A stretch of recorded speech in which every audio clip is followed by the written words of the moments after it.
जी बच्चों, स्वागत है आपका मिक्स साइंस इजी के अंदर। मैं आपकी प्यारी मैम। चलिए स्टार्ट करते हैं class 12th organism and population. सबसे पहली बात, इकोसिस्टम क्या होता है। लिविंग ऑर्गेनिज्म के एक एरिया के अंदर नॉन लिविंग ऑर्गेनिज्म के साथ जो इंटरेक्टिंग होती है उसी को तो हम इकोसिस्टम बोलते हैं। इकोलॉजी क्या है?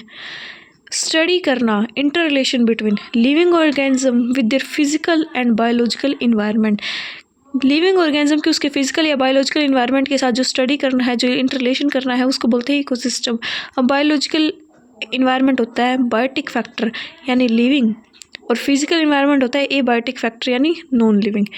जो इकोलॉजी टर्म है वो सबसे पहले कॉइंड की गई थी अर्नेस्ट हैकल के द्वारा 1866 में, और इसको सबसे पहले इंट्रोड्यूस किया गया था हैंस रिथर के द्वारा 1885 में। एबायोटिक फैक्टर अपने हैं water, temperature, soil, light, CO2, pH etcetera, बहुत सारे हैं। अब हम देखेंगे कि एबायोटिक फैक्टर से बायोटिक फैक्टर बनते हैं। जैसे प्लांट को फूड बनाने के लिए फोटोसिंथेसिस करनी पड़ती है, जिसके लिए उसे किस चीज़ की ज़रूरत होती है? वाटर की, सोइल की, लाइट की, CO2 की। ये सब क्या है? एबायोटिक फैक्टर है। यानी वो अपना फूड किससे बना रहा है? नॉन लिविंग थिंग से बना रहा है। यानी एबायोटिक को वो किस में कन्वर्ट कर रहा है? बायोटिक में। दूसरे एग्जाम्पल में अब आप पढ़ेंगे कि बायोटिक को एबायोटिक में कैसे कन्वर्ट किया जाता है। जो लाइकन है वो एल्गी और फंगाई की एक एसोसिएशन से बनती है, और जो लिचन है वो सिक्रेट करती है लाइकेनिक एसिड। वो एक लाइकेनिक एसिड जो है वो वेदरिंग ऑफ रॉक करता है, रॉक टूटती है, चट्टानें टूटती है, सोइल बनती है। लाइकन जो एक एल्गी और फंगस की एसोसिएशन थी, उससे क्या बनी? सोइल बनी। नॉन लिविंग थिंग से लिविंग बनी, बायोटिक से एबायोटिक बनी। तो ये इसके एग्जाम्पल हो जाते हैं। अब हम पढ़ेंगे कि अपने एटमॉस्फेयर में गैसेस की परसेंटेज कितनी है। CO2 जो है वो 0.003% है, O2 जो है वो 21% है, N2 जो है वो 78%। इसके अलावा जितनी गैस बन गई वो केवल 1% है, आर्गन, नियॉन। अब कोई भी चीज़ है ना, वो एक हद में ही ज़्यादा या कम सही रहती है। हद से ज़्यादा कम या ज़्यादा हो जाती है तो नुकसान ही करती है। अब अगर CO2 की मात्रा ज़्यादा है तो फोटोसिंथेसिस ज़्यादा होगी, कम है तो फोटोसिंथेसिस कम होगी। लेकिन जब बहुत ज़्यादा CO2 की मात्रा होगी तो भी फोटोसिंथेसिस क्या होगी? कम होगी। ऐसे अपना वाटर के साथ रहेगा। जब वाटर एक क्वांटिटी में ज़्यादा है तब तो फोटोसिंथेसिस भी ज़्यादा रहेगी, कम हो जाएगा तो फोटोसिंथेसिस कम हो जाएगी, और जब बहुत ज़्यादा एक्सेस में हो जाएगा तो फोटोसिंथेसिस कम हो जाएगी।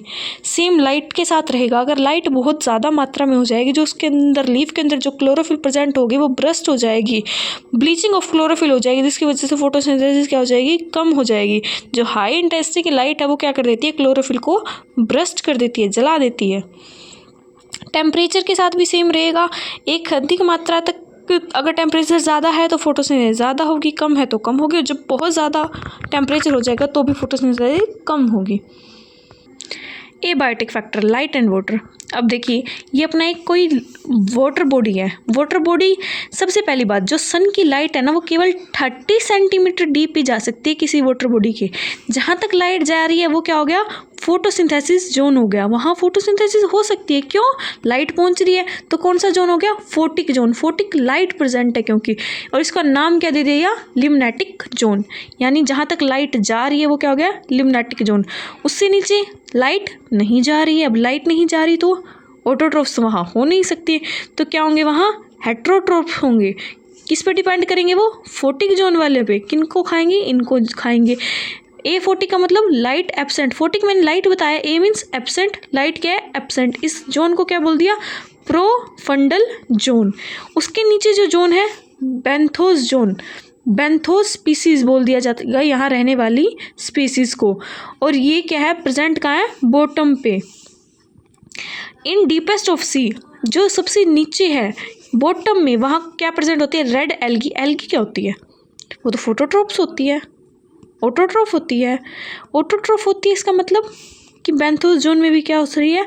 ऑटोट्रोफिक है, अपना खाना खुद बनाने वाले। कई बार क्वेश्चन आ जाता है जो बेंथोस जोन है वहाँ रहने वाली स्पीसीज क्या होंगी? फोटोट्रोफिक, ऑटोट्रोफिक होंगी, हेट्रोट्रोफिक होंगी, क्या होंगी? ऑटोट्रोफिक होंगी, due to presence of red algae.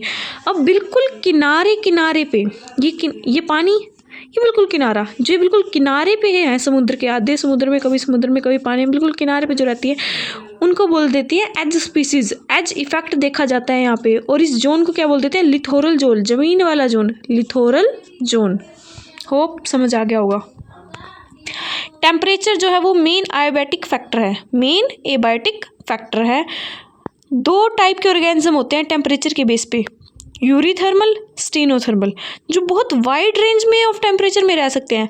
Temperature की काफ़ी वाइड रेंज है, बहुत गर्म बहुत सर्दी आराम से रह लेंगे। स्टेनो बहुत नैरो रेंज है, हल्का सा तापमान ज़्यादा या हल्का सा तापमान कम हुआ तो गए, मर गए। यूरी मीन्स वाइड रेंज और स्टेनो मीन्स नैरो रेंज।